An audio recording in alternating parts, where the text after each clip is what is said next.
How you doing, everyone? So what's the one rule I always break when I'm detailing a bike?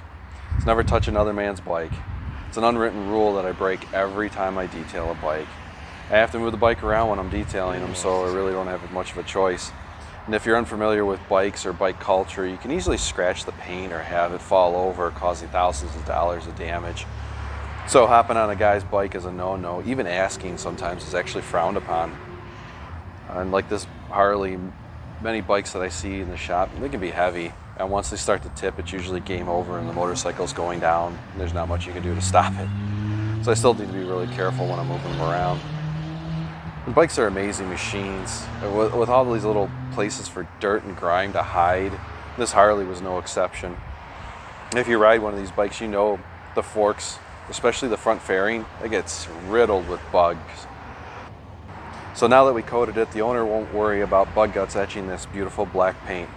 So if you're ready to have your bike looking drop dead gorgeous like this one, you can check out the contact information below. And as always, don't forget to clean, protect, and maintain your ride. Thanks for watching, everyone. I'll see you soon.